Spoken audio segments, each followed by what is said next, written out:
and what do they have to offer? Because I do believe they have a lot to offer. Just want to recap on the last time that we were there last month. We heard a lot. One of them was, generation judging the attire and their intent, even though it's coming from a place that they think that is love, the impact that it's having, not having a relationship with that generation can be hurtful. Another thought that came up was basically when you move to a different state, how do you find a church? Basically, what I would say is you can check with your pastor as far as, because they have a larger network to see, what do they know of within that state, or you can network amongst your friends. And you can probably find a church that way. And nowadays, you can check a church out online for real, for real. Back in my era, there were no such thing to check a church out online. So when you move to a different location, you can check the church out in that manner. But a great reference will be, from your pastor or the leader of your church. And another nugget that came up was basically someone shared that basically, they sort of was like sitting in church and stuff was over their head. And their dad said, "You will need this later." That is a correct statement. And me just being transparent as far as, because the stuff is B4REAL. There was a song that, when in my teenage years, they used to sing "Great Is Thy Faithfulness." It was, I mean, morning by morning, new mercies I see. I grew into that song later in life. Like now I was like, okay, I understand what they're saying, "Great is thy faithfulness." But when I was a teenager, that was over my head. I don't, "Great is thy faithfulness." To me, my parents were the provider. I grew up in church, but now the song is relevant. So to the part where, someone senior is saying to you, tuck it away. It will, you'll come in, it'll be relevant later in your life. That's a true statement. And so that's enough of what I had to say today. So pick it back up to part 2. Like I said, relax, be yourself. What are you looking for in a church, and what do you have to offer? Because you do have something to offer. And one of the questions that I want to ask you, do you feel you can go to the leaders or your pastor and just share with them the passion that is on your heart, what God is saying to you, but be willing to know that you're going to be the legs once they give you the okay to help carry that vision out? But not everyone chime in at the same time. I'll go first. Good evening, everybody. How's everybody doing? Do I feel I can go to my pastor? And yes, I do. And I spoke about this last time. That but that's the reason why I feel like personally, I don't want to go to like a mega church, because I want to have that that personal connection. So with like my pastor, but at the same time, I want to know that I do have the help. If I am going to go do something, because like just because I have the gift of doing what God has told me to do doesn't mean I know how to go and put everything all together and bring people to what they need to be. I can do this gift, but I can't organize people to do it. I can't do all that stuff. So like, yeah, if so with the pastor's help and the congregation's help, I can be there when it's time to get done. But in terms of like organizing people and getting people there, that's not my gift, So I can do my gift, but like I'm gonna need other people's gifts to come and like help me flourish it. That's why he called us the body of Christ. Okay, anybody else? Me personally, I do not feel like I can go to my pastor because it's such a huge age gap and he is stuck in his age range. Like, he doesn't really understand me. And when I do have a regular conversation with him, it's kind of awkward. It's like, okay, I don't know what else to say, so I'm going to walk away now before it gets too weird. But the other leaders in the church I can go to because they actually understand me as a person and they understand where I am specifically. Like, I'm 21 and I'm not 65. Like, I'm not up there yet. So, But they once were 21. So because they once were 21. I mean, I agree with 21, but they forget that they were once 21 too. They think with that 60-year-old head, but not a 21-year-old head that they used to have. So they don't understand me. It's basically, well, principle, methods change, but principle remain the same. So go ahead, I'm listening. Go ahead. But I was gonna say, I think that is the biggest thing that I can definitely say is one thing in terms of answering your last question is having an age diversity in leadership and the understanding of, I can go to certain pastors because, they have a relationship with me. I've known you since I was 16, that I've seen you, we've gone out for youth group and stuff like that. But then kind of like what Edgar said, just the understanding of like the older pastor, certain conversations I can't really have with you because I don't know if you can really relate to it. It's also a respect level. It's also like, the really intimate conversations that I need to have with problems that I have. Sometimes it's harder to go to members of older leadership just because like, I feel like I'm telling my secret to my mom and I don't want to do that. And, I just like, and that's why I believe that there is such a big need for diversity in leadership because you can't go to one person for everything. So you're saying that you can't tell your secrets to your mom. Is that what you're saying? There's some things that mama don't need to know. Right. There's some things it's just gonna be between me and God for the rest of my life. I promise you. There you go. Take it to the grave. I was going to ask the question because the thought that comes to my mind is, do you want to go to a church like you just came out of? So what do you mean by that? So if you are in a church that is traditional and your faith walk is taking you to a non-traditional path, would you go to your leader who is traditional to say, hey, I'm moving to DC, I'm looking for a church? Because my first thing for me is you have to know, based on what you've been exposed to, what you're looking for in a church.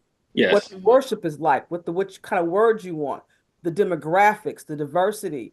Those are things that you have to, before you go to a leader, in my opinion, that you need to understand, this is what I want. I know what I want in worship, and there are some churches that I won't go to because they're not fulfilling. And y'all making 60 seem old. I'm not old, but it's not old, I promise. But it's just a difference. It's a 40-year difference in that. It's a 40-year difference. But there are some of us who have not forgotten what it's like to be 21, to be reckless, to be impetuous, to be unsure, and that's where for me, and Danae probably can say it more than Matthew. Danae knows me as Auntie Sin, and Auntie Sin is a lot more liberal than her mom. So there are things that she may relate to me with that her mom. But you've got to find that person that can help bridge the gap. But my question goes back to, before you go to that person, leader, whatever, do you have an idea of what kind of ministry you want to go to? Yes. So so when you say like moving to a spot, I mean, like, that's what like filling out a church is for. Like, there's nothing wrong with going from a church to church. Like, when I first moved down here, I went from church to church, and like, I'm not gonna do, there was church where I sat down within the first 5 minutes. I knew that like, I'm not coming back here, I can tell you that right off the bat. So I was lucky enough now to go to a church where he's literally right by Howard University, so he knows his demographic. But then at the same time, when it was filling a church, you got to understand, like, a pastor is a human, like a person at the end of the day. So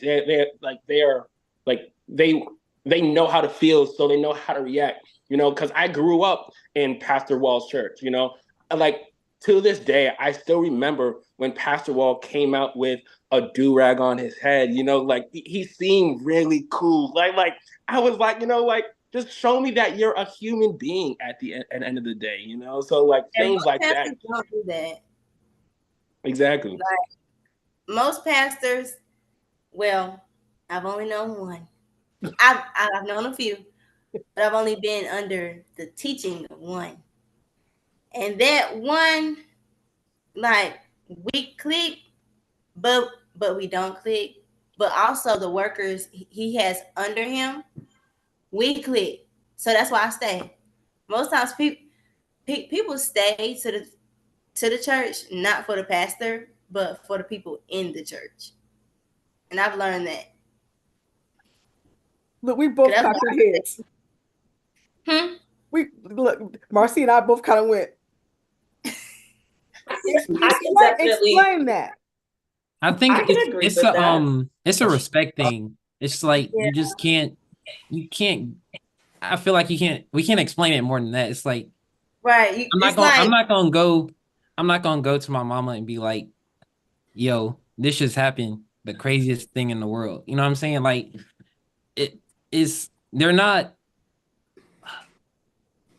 talking to them isn't obtainable. Like, oh God, we can't talk to them like they're my friend. I can't talk to them like they're my friend. So it's like, it's hard to go to them with things that aren't like, ooh, how do I say this? Basic things like stuff I would feel comfortable telling my mom. Like if I wouldn't tell my mama, I'm not telling the pastor. Absolutely. Right. Yeah. It's like we feel like we have to be at a certain spot in our lives to talk to him. It's like, ooh, absolutely. Yes. That's an indictment. Yeah. And that's no disrespect on the pastor, because I have a great relationship with my pastor. It's just like, I feel like I have to be not perfect, but like close to at it. my A game when I'm talking to him. Like he walks in the room and I'm sitting up. You know what I'm saying? I'm watching what I say. I'm watching how I talk, who I'm around when he's in the room. So it's like, it's hard for me to be real with him sometimes. Still, really. Because it's tough. Well, and and that bothers me to a degree, because yes, there is a level of respect, and we grew up, especially in our community, respecting the leadership, but there also needs to be a place where you're able to be you, that you don't feel like you've got to be at a 10 shut, because that would normally and I understand what he's saying, because growing up in the church that we grew up with, there was a difference between the senior pastor and your youth pastor. And it's just like your senior pastor was more like, it will take the role of your grandparents or your mom and dad versus. That's just basically, it's a level of respect that you will have for your senior pastor, that you will, and that's why there's like youth pastors. And you relate more to your youth pastor. Your youth pastor then will bring that information to, it's your job to take it to the senior pastor. It's not even grandparents, Ms. Brown. It's your senior pastor is your parent, and your youth pastor is your older brother. Okay. Right.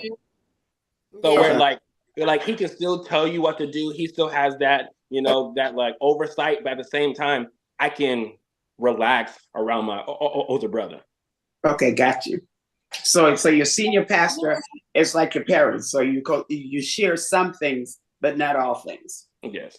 So that's because I'm sorry, you can go ahead. Okay, so like it's like just like my parent, times have changed. So like I'm gonna say something to you, and you're just not gonna get it and understand it.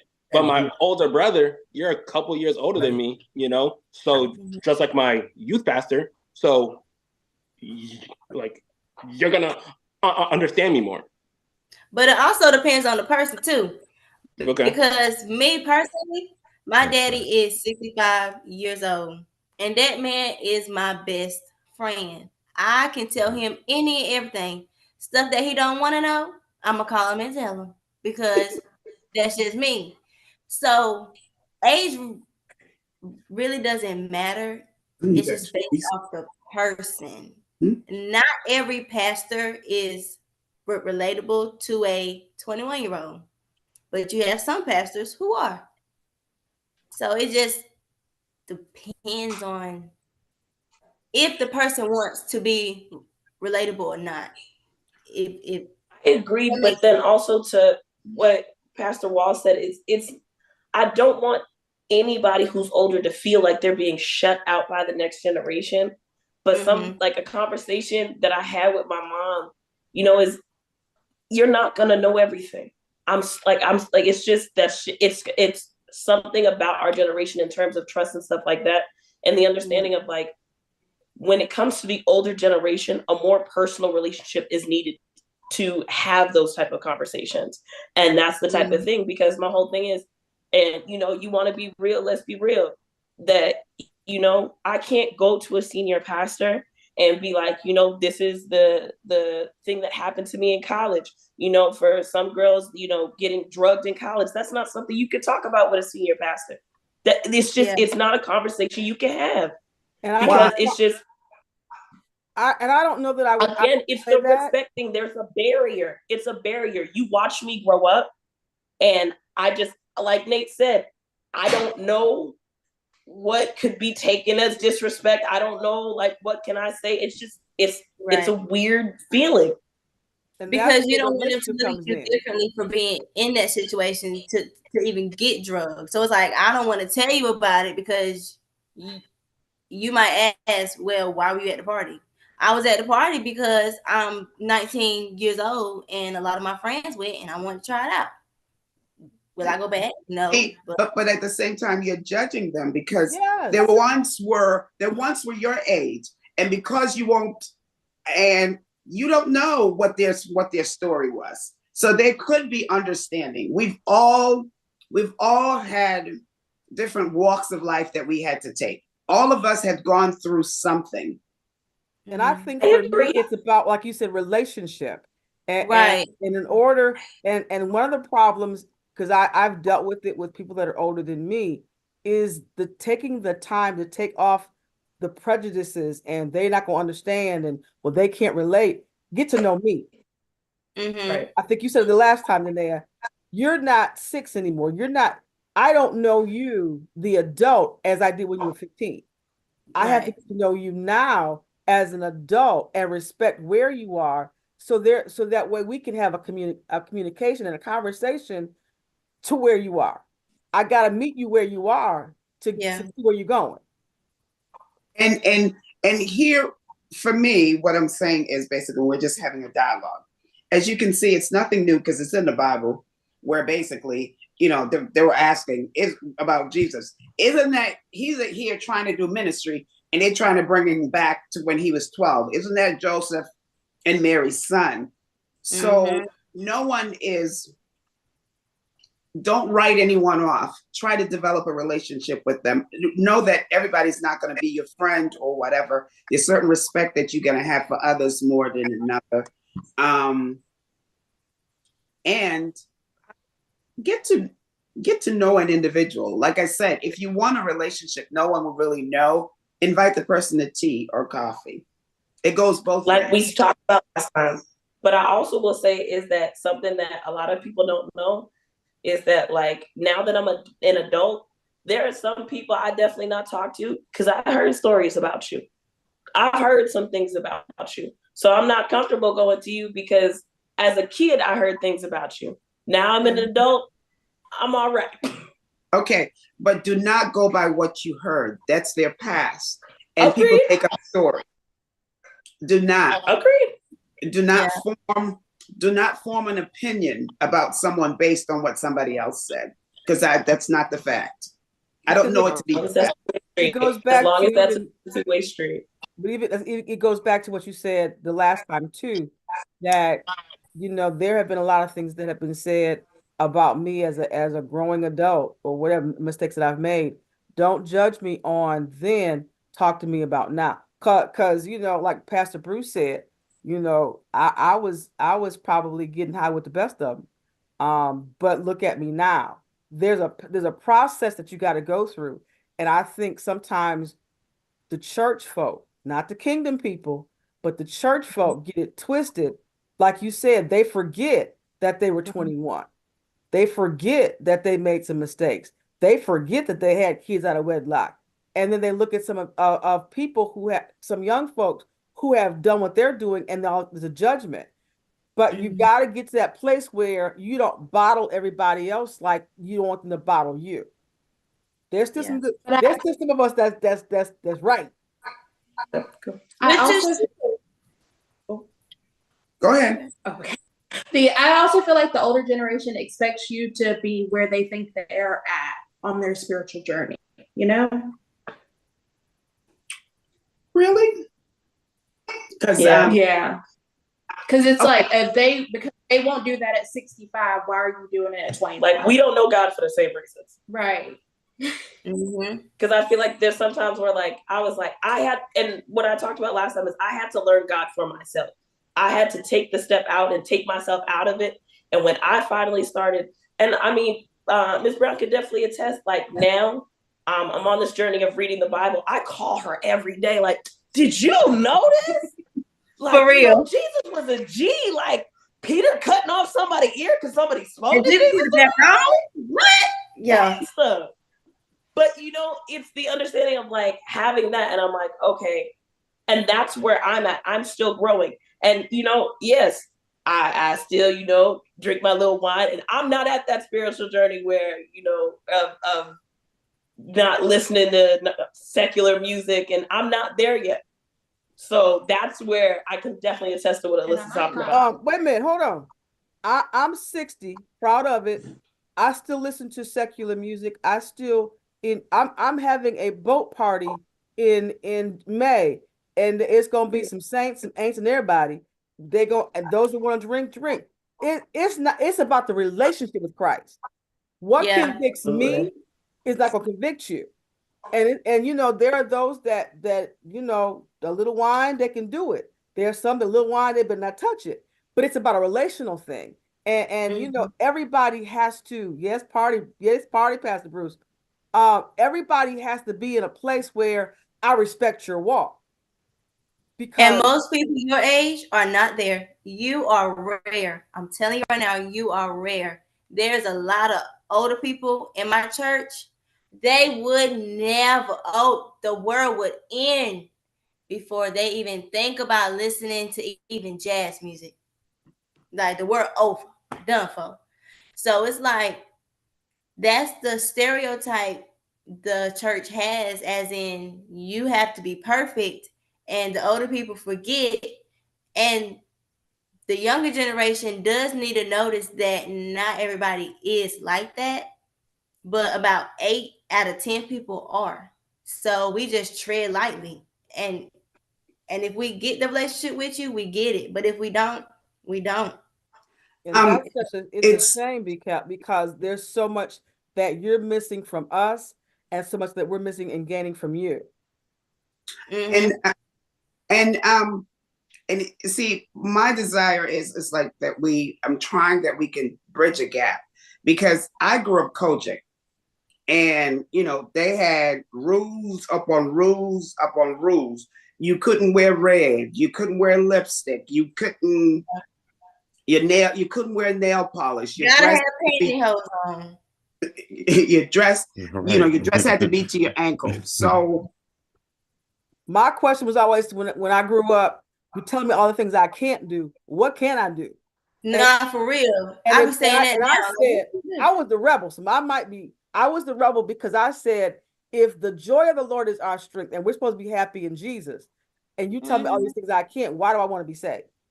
Yep. That was my question when I was y'all's age.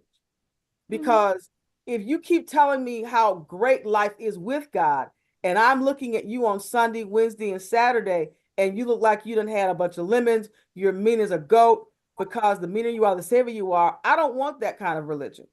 I want salvation. I don't want religion. And unfortunately, you all have had some experiences that have put you in a box that the rest of us that are in that older group that you call are being put in that box too. Pastor Bruce is one of the most dope men I know. He's still fly. He's still cool. He loves God. He's strict about God, but he's reachable. He's approachable. He's not rare. I'm a little crazy, so I'm probably, But a lot of pastors are not like that at all. But see, have you, before we say that they're not like that at all, have you tried to speak to them? I did. Okay. Yeah. I try to talk about regular stuff, and it's like, it's weird. Like, I'm good on it. I'm gonna just say, hey, you need me to pass out something? Okay, I got it. I could do it. But I'm not gonna. I wouldn't sit in a room alone with my pastor because it's gonna be awkward, and I'm gonna be on my phone or call my daddy. Like, Daddy, can you come in here, please? But I just wouldn't do it because the relationship isn't there, and it's kind of awkward to try to build. Yeah. Well, nothing. It can be built, and like I just said, and it all will take somebody bridging the gap, because growing up, I thought my senior pastor was, but then as I got older, I realized that what my perception was of him was incorrect. I mean, because to me, he was like you said, it was the senior pastor, but we had a youth pastor. So like I said, he seems like he was the fatherly type. And there's just certain things, there's just certain awe and reverence you have for a dad. Mm-hmm. Like someone said, you'll go to, like sometimes you have the cool uncle. So your youth pastor was like that cool uncle or the older brother. But that doesn't mean that they're not attainable. It's just that it's like, But you understand, like, there's nothing wrong with that at like some points, because like, both parents are important, fathers and mothers are important, but like, it's good to have a father because like, yes, my older brother is good and everything, but sometimes I need my father to be that strict person in my life, because I would have went right, I would have went left. But at the same time, just like you said, my father needs to be reachable. I need to know that, like, if something was to go wrong, I can go to my father and have a real conversation with him. And there's, and I won't write anyone off to say, I'll just say, try sitting down, try setting up and just, because it's a dialogue. And because I know folks have judged me basically wanting a relationship. And I don't know that they wanted a relationship. They wanted more than just a hi, how are you? And if you desire that, then you might, want to reach out to the person who goes, can we have coffee? Can we have tea? Can I sit and meet with you? And sometimes because the person look a certain way, when you meet with them, you'll be like, oh, my perception was wrong. So don't assume, because, like I just said, even in different culture, different era, different generation, like for some folks, folding your arms like this might mean I don't want to let you in, and you go up the ladder. And if I ask, the person might say, I'm cold. And I just assume because their hands were like this, what it meant.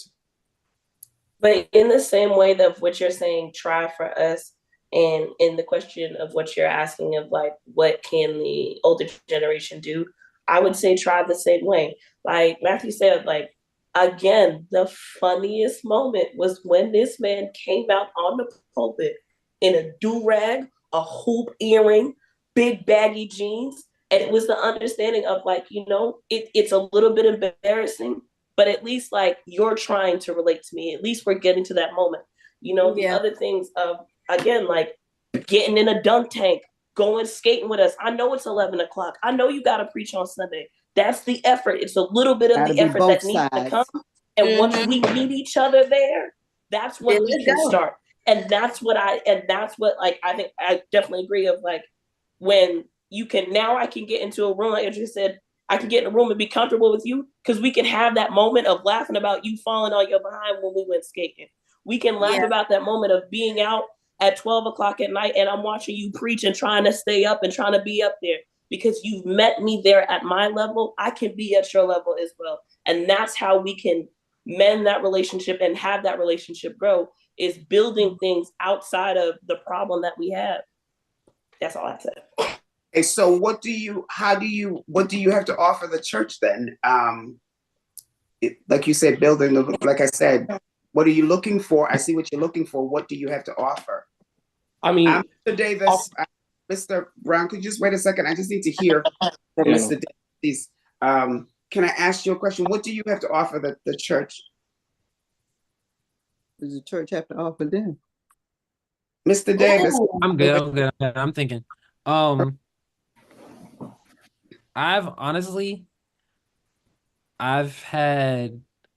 We've talked a lot about how we are, what's the word?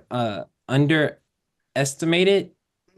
Like where people think we have to be at this certain part, or people think we have to be at this certain level to be a real person, a real Christian. But I've seen a lot of the opposite too, where it's like, I grew up in church, so I don't know everything, but I know a lot that goes on, the ins and out of church. And I have a lot of experience in the church. Like I've been in the same church for 22 years, so I know what's going on. And sometimes I still find it that people don't allow me to be me because I'm 22. You know, I help out a lot in my church. I love doing it. And there's certain times where people are like, "Oh, you're doing that? Oh, you want me to learn from you when you're 22 and I'm 50?" So like I've had it both ways where I'm not good enough. And I've also had it where people think that just because I'm young, I don't know how to do stuff. And I think that's the thing that bothers me the most, is where people are like, okay, he's young, he doesn't know, or he doesn't have anything to offer. So what do I have to offer? The question was, I guess perspective, one. As a young people, I feel like we have a different perspective than everything. Even like in this conversation, we see two separate sides. I don't know. I feel like I said what I had to say. It's just the feeling. It's hard to get invested when somebody's looking down on you. Okay. And you know, I think this is just me. This is just me being.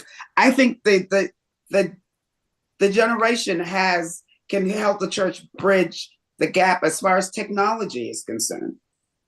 I really think that COVID showed that a lot, where, you know, if the young people, and I'm not talking about just a church, I'm talking about the body of Christ, that basically we had the younger generation alongside of us, and we ought to, you could have helped us with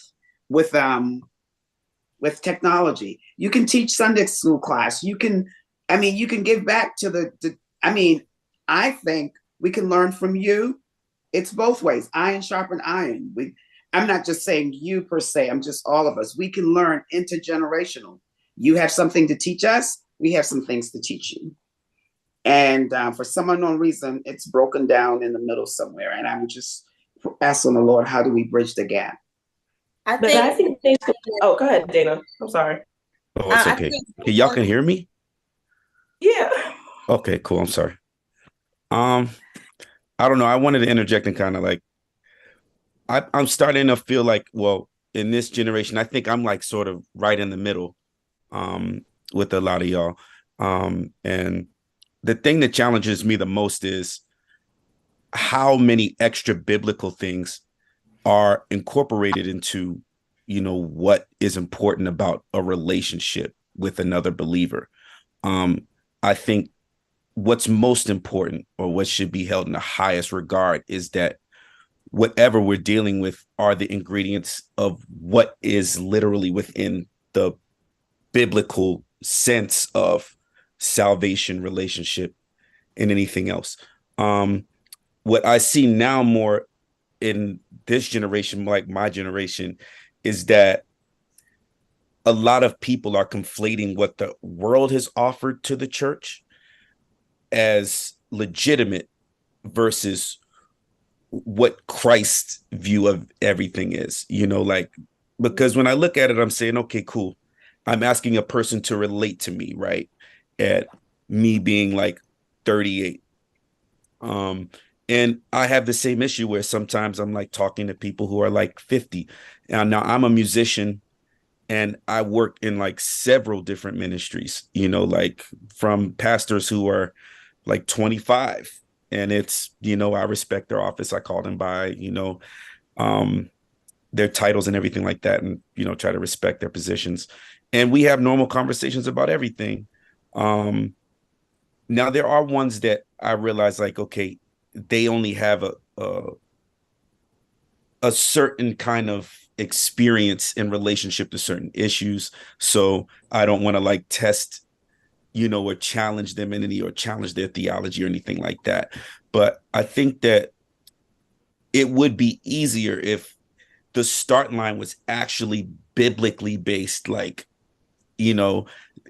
everything, because it's different than the world. Like, the world always wants to create a comfort zone and placate a place for itself when Jesus is not like the world. I think that's the first part that gets kind of conflated, because we can get comfortable in like our visceral natural response to life, meaning we think the things that we're comfortable with now are personality traits or attributes, and they're just things that we feel close to at the moment.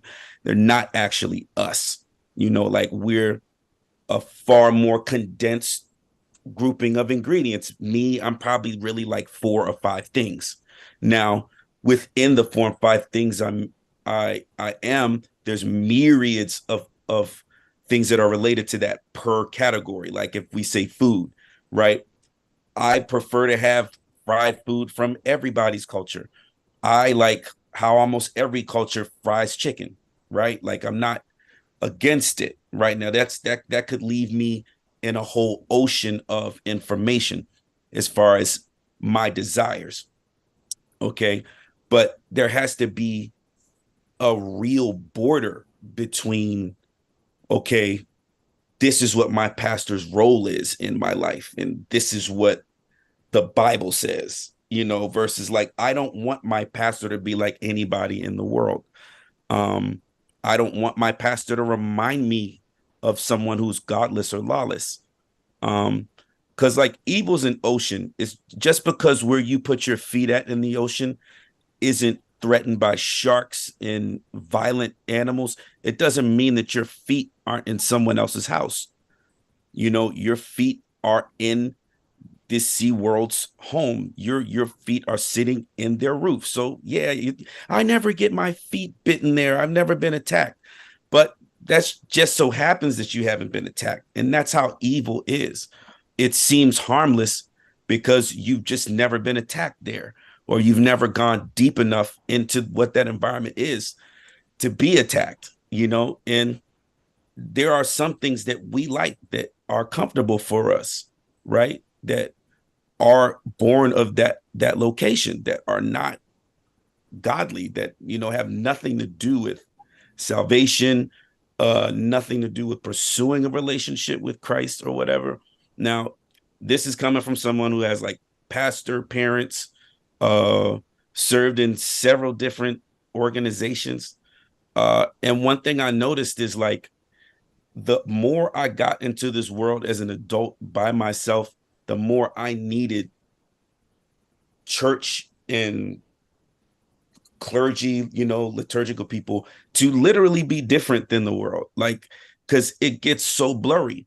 You get people who like, they pick and choose what attributes they want to have to appear like godly. And then you get in there and you realize like, oh, that's tricky. Like they don't actually know God, or what is the metric I'm using to observe these people, to say, oh, well, I can talk to them about this, or I can talk to them about that. And I think sometimes the safest place is to make it, or to be coming from like a biblical standpoint, because you'd be surprised. A lot of people that like, yeah, man, I'm a youth pastor, I'm a minister, I do my thing, man. I still, I'm still out there, I'm cool, I'm cool. It's like, I mean, how cool is that?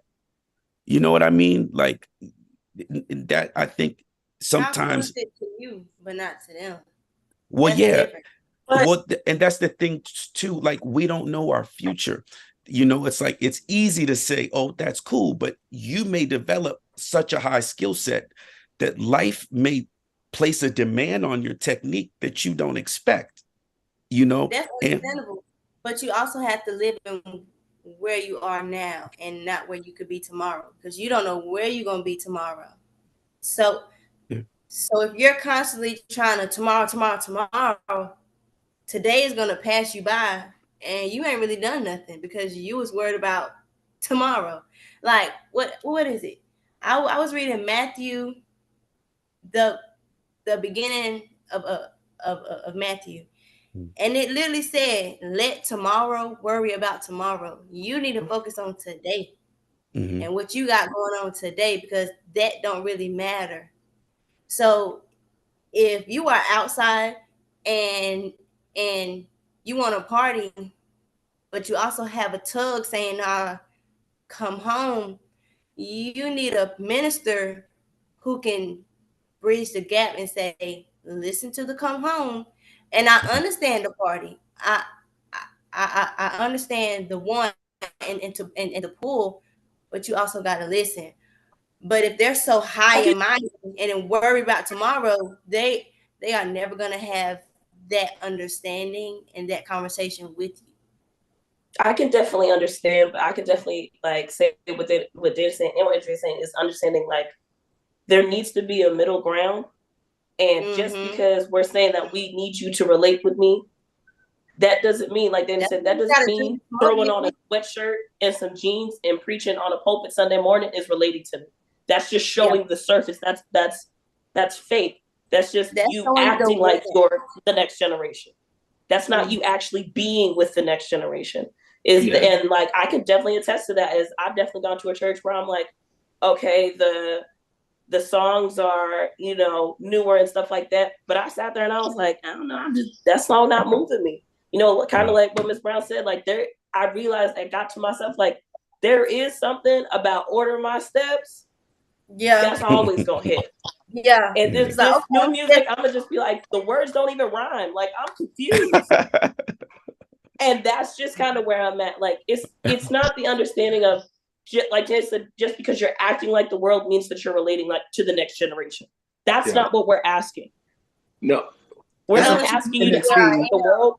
We're asking you to meet me at my level, because the world is scary out here. But the world that I live in now is not the world you used to live in.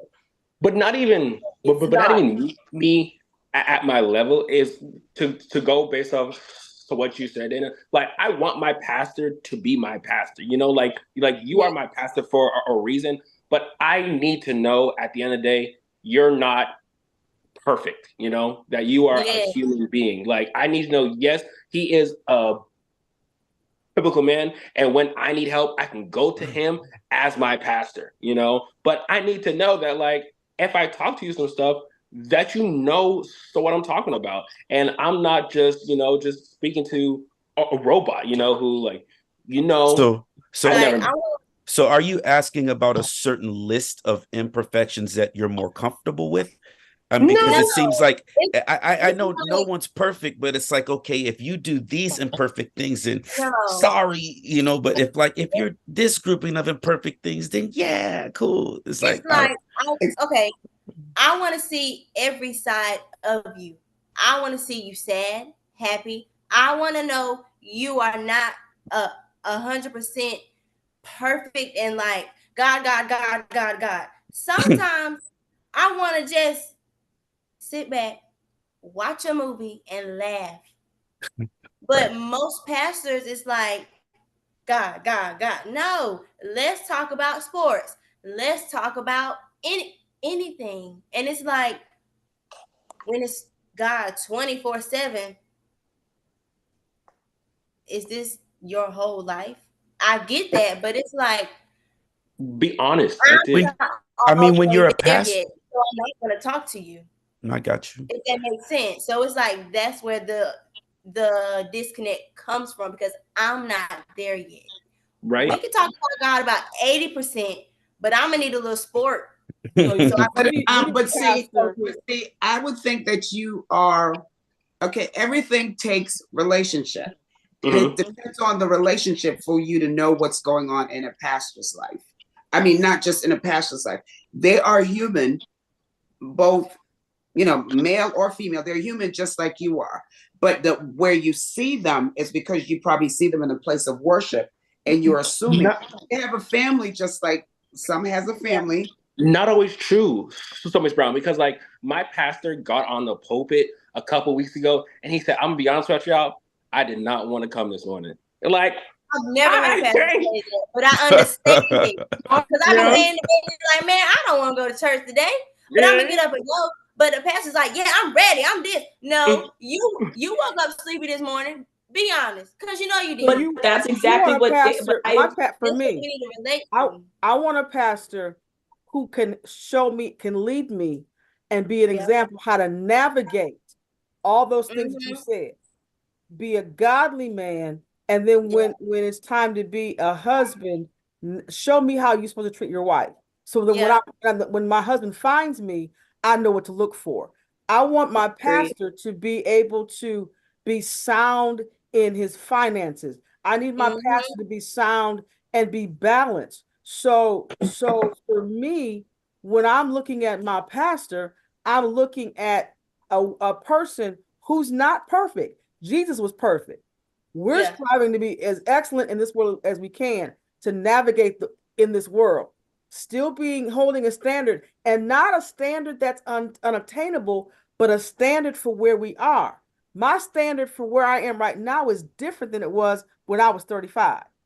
Mm-hmm. So but it's not just your pastor that you're looking for all of this. You're looking at this from everybody that is striving to live a Christian life. But I'm listening to them, but they're talking specifically pastors. So that's why, because for me, I'm listening to them. They keep saying my pastor, my pastor, my pastor. So that's why I said my pastor, because if that's why do we go to church? Why do because for me, the choir can sing wonderful. The praise and worship could be off the chain. But if he's not preaching sound doctrine, I'm out. Yeah. If he can't keep me in a place where he's teaching the word at 60 years old, and I can live according to what I'm hearing and getting and receiving from the word of God, I'm out. Yeah. So that's why I said pastor. Go ahead. And Miss Marcia asked me a question when you said, do you want that relationship with your pastor? My answer was going to be, right now it doesn't really matter if I have it or if I don't, because I have enough people in the church to meet that gap.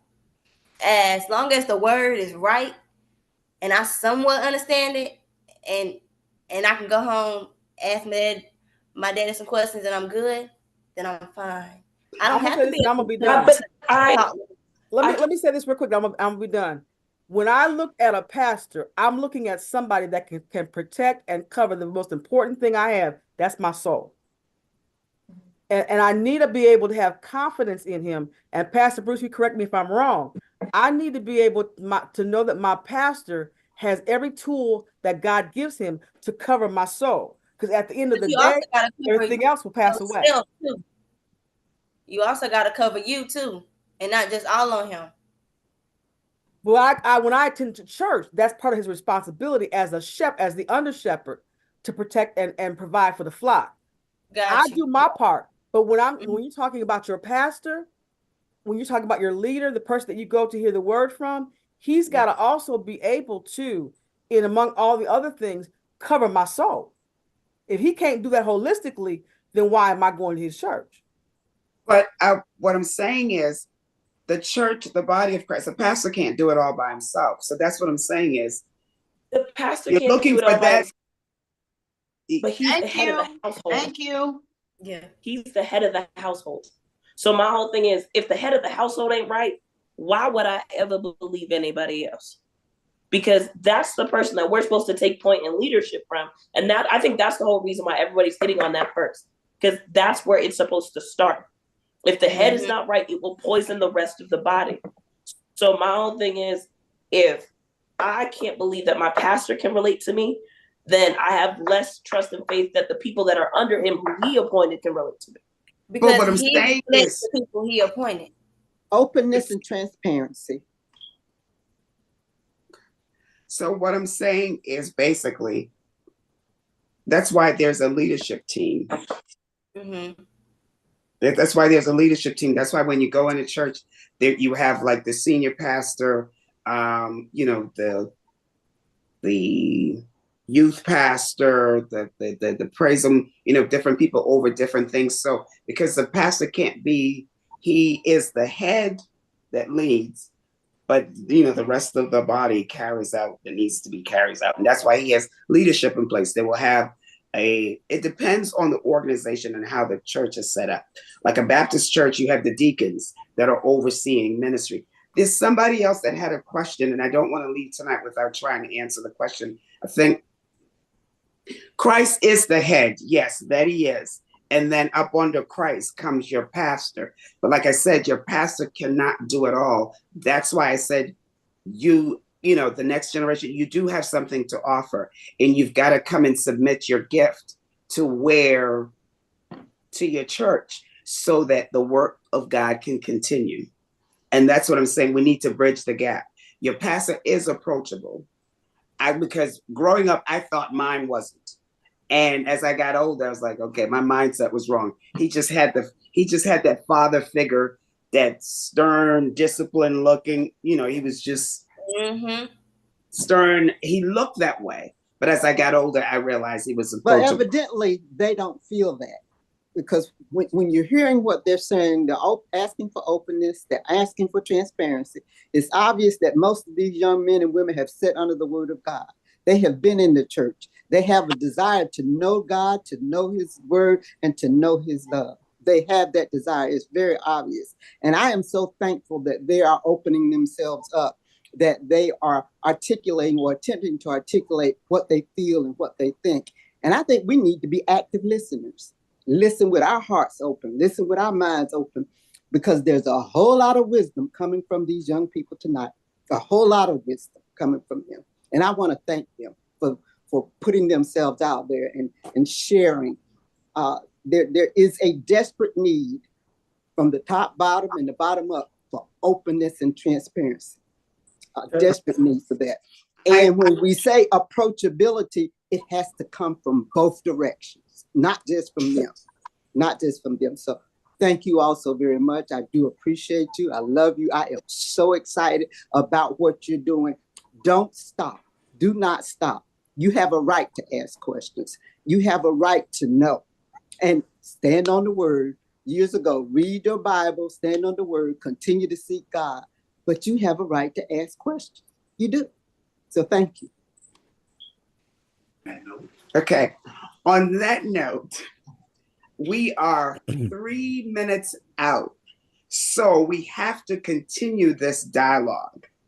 I will reach back out to you guys as far as the next broadcast is concerned. I thank each and every one of you, but it's a dialogue that is needed because we need to bridge the gap in the body of Christ.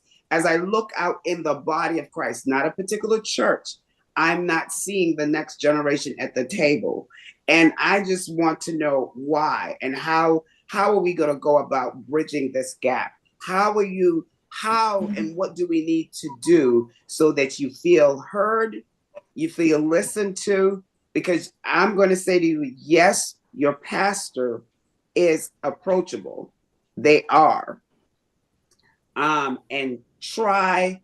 And basically, I want basically for you to try and see and try schedule a meeting with them or their leadership and take it from there. But we're not finished. So I'm hoping, and I don't want to put you guys on the spot. I'm hoping like after this broadcast is over that we can talk individually and see, are we willing to continue this dialogue and just you know, a way of trying to bridge this gap. So I thank you all for taking the time out of your schedule just for us to have this dialogue. Because I was from the generation to be seen and not heard, but that's not your generation. You wanted a dialogue, not a monologue. So seeing that you want that, I will give you the platform to do so. And I will check in with you guys individually as far as where we go, as far as the next broadcast is concerned, because I realize this is not over. And I realize the station manager is saying that we have 2 minutes left for this broadcast. So again, you've been listening to the B4REAL broadcast, heard every third Friday of the month on Boston Praise Radio and TV. And again, we thank you for tuning in. And stay tuned for part 3 because we must bridge this gap. So to everyone, from the bottom of my heart, thank you. It's not a judgment. We're not trying to judge anyone. We're just trying to have a dialogue of love as far as going forward so that the next generation can be seen in the church. I love you and I thank you. And I look forward to seeing you on the next broadcast. Bye-bye.